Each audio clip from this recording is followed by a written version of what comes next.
Gate with PS Parihar channel में आपका स्वागत है। आज की इस वीडियो में हम लोग बात करेंगे उत्तर प्रदेश लोक सेवा आयोग की भर्ती आरओ, एआरओ, एलटी, खंड शिक्षा अधिकारी और एपीएस की। इसके बाद में हम लोग बात करेंगे वीडियो री एग्ज़ाम की, फिर लास्ट में हम लोग बात करेंगे बिहार शिक्षक भर्ती की। तो वीडियो को जल्दी से लाइक कर दें, शेयर कर दें और जिन छात्रों ने चैनल को अभी भी सब्सक्राइब न किया हो तो जल्दी से सब्सक्राइब कर लें ताकि आप लोगों को इसी प्रकार की अथेंटिक अपडेट्स मिलती रहें। चलिए शुरू करते हैं। बात होगी सबसे पहले उत्तर प्रदेश लोक सेवा आयोग की भर्तियों की। जैसा कि यहाँ पर लिखा है, समकक्ष अर्हता विवाद। समकक्ष अर्हता विवाद की वजह से उत्तर प्रदेश लोक सेवा आयोग की बहुत सारी जो भर्तियां हैं वो रुकी हुई थीं।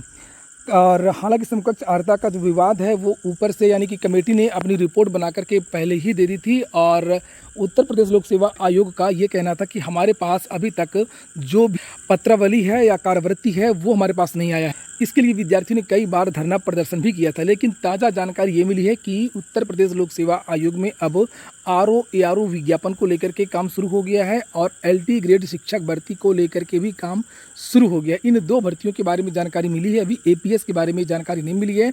और जानकारी ये भी दी गई है कि समकक्ष अर्हता जो विवाद है वो अब समाप्त हो गया है। तो समीक्षा अधिकारी, सहायक समीक्षा अधिकारी का जो विज्ञापन है, मैंने पहले भी कहा था कि सबसे पहले यही विज्ञापन निकलेगा और जो विद्यार्थी इस भर्ती की तैयारी कर रहे हो या सोच रहे हो, प्लानिंग कर रहे हो, तो वो लोग अपनी बुक्स वगैरह उठा लें। अभी ये बता पाना बहुत मुश्किल है कि किस तारीख तक इसका जो नोटिफिकेशन है वो निकलेगा। जब नोटिफिकेशन निकलेगा उसके 2 दिन पहले या 4 दिन पहले जानकारी मिल जाएगी और अगर जानकारी मिलती है तो निश्चित तौर पर इस चैनल के माध्यम से आप लोगों को जानकारी दे दी जाएगी। चर्चाएं इस बात को लेकर के भी थी, क्या आरओ, एआरओ में कोई बदलाव होगा समकक्ष अर्हता में? नहीं, कोई बदलाव नहीं होगा। जहाँ जहाँ पर समकक्ष लिखा हुआ है केवल उसकी जो परिभाषा है वो केवल निश्चित की जाएगी। वो आपको देखने को मिल जाएगा कि जो ओ लेवल के समकक्ष में है क्या क्या चलेगा या स्नातक के समकक्ष में जो है उसमें कौन कौन सी डिग्री मान्य होंगी। परीक्षा के पाठ्यक्रम में, प्रारूप में कहीं भी कोई भी चेंजेस आपको देखने को नहीं मिलेंगे। यही चीज़ एलटी में भी है। हाँ, एलटी ग्रेड शिक्षक भर्ती में जो लोक सेवा आयोग ने कहा था प्री और मेंस, ये बदलाव आप लोगों को जरूर देखने को मिल सकता है। पिछली बार जो एलटी ग्रेड शिक्षक भर्ती हुई थी उसमें केवल एक एग्जाम हुआ जिसमें 30 प्रश्न समान अध्ययन के पूछे गए थे और 120 प्रश्न संबंधित विषय के पूछे गए थे। और इस बार बदलाव होगा, देखने वाली बात होगी कि क्या बदलाव होगा। तो अभी एलटी ग्रेड शिक्षक भर्ती के बारे में नहीं पता है कि जो प्रारूप होगा प्री का और मेंस का वो क्या होगा, लेकिन जीएस निश्चित तौर पर पूछा जाएगा और जो आपका सब्जेक्ट है वो निश्चित तौर पर पूछा जाएगा। अंतर केवल यही हो सकता है कि मेंस में कुछ डिस्क्रिप्टिव प्रश्न पूछे जाएं, लेकिन इसकी संभावना बहुत कम। इसके बाद में हम लोग अब बात करेंगे वीडियो 2018 कट ऑफ की और वीडियो री एग्ज़ाम परिणाम की। तो वीडियो री एग्ज़ाम का जो परिणाम है वो आपका सितंबर में आएगा और इसका जो परिणाम है वो अगस्त में आने की बिल्कुल संभावना नहीं है। अभी कुछ अन्य भर्तियों को लेकर के काम चल रहा है। पुरानी भर्तियां हैं, जैसे आपका एएसओ का परिणाम फाइनल निकलना है, बोरिंग टेक्नीशियन हो गया और वीडियो री एग्ज़ाम में अभी आंसर की आएगी। इसके बाद में फिर रिवाइज्ड आंसर की आएगी। नॉर्मलाइजेशन की भी प्रक्रिया है जिसमें काफ़ी समय लग सकता है। तो अभी तो उत्तर प्रदेश अधीन सेवा चयन आयोग में इसके परिणाम को लेकर के तो कुछ भी नहीं हो रहा है। इसका जो परिणाम है वो सितंबर के बाद ही जारी होगा। हम बात करें अगर कट ऑफ की, तो कट ऑफ का वीडियो मैं बना चुका हूँ, आप लोग जाकर के देख सकते हैं, सर्च कर सकते हैं। वीडियो री एग्ज़ाम की जो कट ऑफ है वो ज़्यादा नहीं जाएगी। लेखपाल भर्ती में भले ही अप्रत्याशित कट ऑफ जा सकती है, उसके बहुत सारे कारण हैं। एक तो ये कि उसमें कई गुना विद्यार्थियों को बुलाया गया है और उसमें जो करप्शन का जो मामला है वो भी बहुत ज़्यादा है। करप्शन तो वीडियो एग्ज़ाम में भी हुआ मगर उतने बड़े पैमाने पर नहीं हो पाया। तो वीडियो री एग्ज़ाम की जो कट ऑफ है वो मैंने मैक्सिमम कट ऑफ आप लोगों को बताई थी कि जनरल की 105 के आसपास, ओबीसी की भी 105 के आसपास, एससी की 99 के आसपास, एसटी की 95 के आसपास, फीमेल की 97 के आसपास। इससे 2 नंबर कम भी हो सकती है। ये मैंने हाईएस्ट कट ऑफ बताई थी। बहुत कम विद्यार्थियों ने परीक्षा दी थी। भर्ती बहुत पुरानी है। अच्छे विद्यार्थी ज़्यादातर किसी न किसी भर्ती में चयनित हो गए। अब हम लोग बात करेंगे बिहार शिक्षक भर्ती रिकॉर्ड आवेदन। जब से अन्य राज्यों को वहां पर प्रवेश दिया गया, भर्ती में डोमिसाइल नीति में परिवर्तन किया गया है, तब से अचानक से बिहार शिक्षक भर्ती के लिए रिकॉर्ड आवेदन आने लगे हैं और रिकॉर्ड आवेदन हो चुके हैं। और यही कारण है कि बीपीएससी की जो वेबसाइट है उसका जो सर्वर है वो डाउन हो गया। बिहार शिक्षक भर्ती में भाग लेने के लिए बहुत सारे तो उत्तर प्रदेश के जो छात्र हैं वो वहाँ का डोमिसाइल बनवा रहे हैं, निवास प्रमाण पत्र बनवा रहे हैं और इसकी वजह से बहुत सारे छात्रों के जो आवेदन है वो भी निरस्त कर दिए गए हैं। देखिए ये खबर है, लिखा वीडियो के 2 पुत्रों समेत यूपी के 300 लोगों के आवेदन निरस्त हुए हैं। राज्य में शिक्षक भर्ती में आरक्षण का लाभ लेने के लिए यूपी के अभ्यर्थियों द्वारा फर्जी जाति आवास प्रमाण पत्र बनवाने के लिए दिए गए 300 से अधिक आवेदनों को निरस्त कर दिया गया है। इसमें राघोपुर में पदस्थापित यूपी के रघुवर प्रसाद के पुत्रों आलोक प्रियदर्शी व अशोक प्रियदर्शी के भी आवेदन शामिल हैं। बीडीओ ने पिपरासी प्रखंड में पूर्व में पदस्थापना के दौरान डुमरी भगड़वा पंचायत में घर बनवाया था।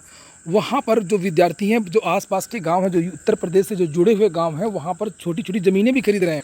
लिखा हुआ है कि मामले की गंभीरता को लेते हुए सीओ ललित कुमार सिंह ने सभी हल्का कर्मचारियों को निर्देश दिया है कि वे आवेदनों की गहनता से जांच करके ही रिपोर्ट दें।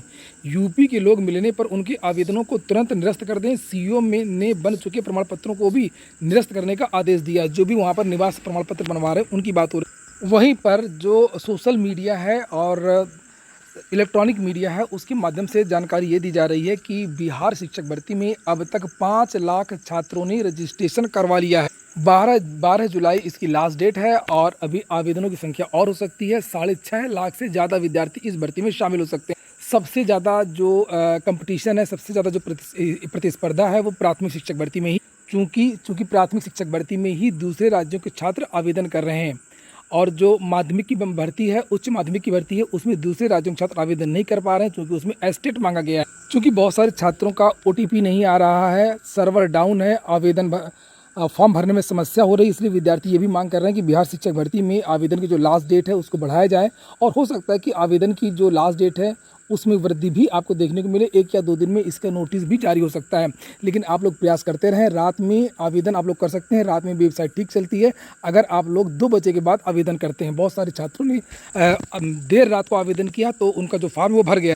आवेदन की तिथि भले ही बढ़ जाए, लेकिन जो एग्ज़ाम की डेट है वो आपकी वही रहेगी। 24 अगस्त से आपकी जो परीक्षाएं वो शुरू होंगी। इसके बाद में अगली जो सूचना है वो UPTET नोटिफिकेशन की। UPTET का जो नोटिफिकेशन है वो कब तक जारी होगा?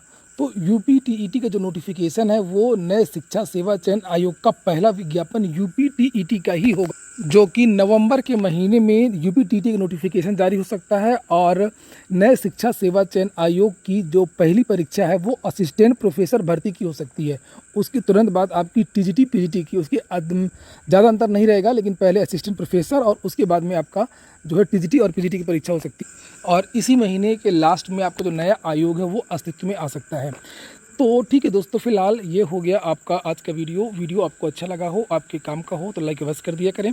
जिन छात्रों ने चैनल को सब्सक्राइब न किया हो सब्सक्राइब कर लें। एक सूचना और देनी है आप लोगों को कि कल है 10 तारीख। कल बहुत सारे छात्र UPSSC जा रहे हैं मुख्य सेविका की परीक्षा के लिए। मुख्य सेविका के बारे में कुछ किसी भी अधिकारी के द्वारा स्पष्ट रूप से नहीं कहा जा रहा है। आयोग कहता है विभाग की गलती, विभाग कहता है आयोग की गलती है, एक दूसरे के ऊपर ये थोप। तो जो भी विद्यार्थी मुख्य सेविका से संबंधित हों वे सभी विद्यार्थी कल 11 बजे पिकअप भवन पहुंच सकते हैं। विद्यार्थियों की संख्या जितनी ज़्यादा रहेगी उतनी ही आपकी बात सुनी जाएगी। और अधिक जानकारियों के लिए आप लोग मेरा टेलीग्राम चैनल भी ज्वाइन कर सकते हैं। टेलीग्राम चैनल में भी बहुत सारी महत्वपूर्ण सूचनाएं प्रदान की जाती हैं। पूरा वीडियो सुनने के लिए बहुत बहुत धन्यवाद।